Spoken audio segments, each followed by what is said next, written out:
ইসরায়েলের বিরুদ্ধে ৪৮তম আক্রমণ শুরু করেছে ইরানের Islamic Revolutionary Guard Corps IRGC. শনিবার ইরানের রাষ্ট্রীয় গণমাধ্যমের খবরে এই তথ্য জানা গেছে। ইসলামিক রিপাবলিক নিউজ এজেন্সি জানিয়েছে, লেবাননের হিজবুল্লাহর সঙ্গে সমন্বয় করে এই আক্রমণ চালানো হয়েছে। পবিত্র রমজানে এভাবেই আপন হয়ে উঠুক সবাই ইসপির আপন করা স্বাদে। ইসপি আপন করা স্বাদ।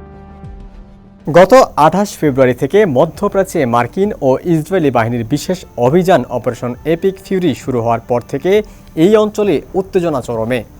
এই অভিযানে এ পর্যন্ত ৮ জন মার্কিন সেনা নিহত হওয়ার তথ্য পাওয়া গেছে। একই সময়ে যুক্তরাষ্ট্র ইরানের অভ্যন্তরে কয়েক হাজার লক্ষ্যবস্তুতে হামলা চালিয়েছে। ইরানও মধ্যপ্রাচ্যে থাকা মার্কিন ঘাঁটিগুলোতে ক্ষেপণাস্ত্র হামলা শুরু করেছে। এদিকে ইরানের কৌশলগতভাবে অত্যন্ত গুরুত্বপূর্ণ দ্বীপ খার্গে রাতভর বোমা ফেলেছে যুক্তরাষ্ট্র। ইরানের আধা সরকারি সংবাদ সংস্থা ফার্স নিউজ এই হামলার খবরের সত্যতা নিশ্চিত করেছে। গণমাধ্যমটি জানিয়েছে, এই হামলায় দ্বীপটিতে সেনাবাহিনীর একটি প্রতিরক্ষা স্থাপনা, একটি নৌঘাঁটি, হেলিকপ্টার নিয়ন্ত্রণ টাওয়ার এবং একটি হেলিকপ্টার ক্যারিয়ার ক্ষতিগ্রস্ত হয়েছে। ট্রাম্প প্রশাসনের ধারণা, ইরান খার্গ দ্বীপ থেকেই হরমুজ প্রণালী নিয়ন্ত্রণ করছে। এই কারণে সেখানে গতকাল রাতে ভারী বোমাবর্ষণ করা হয়েছে।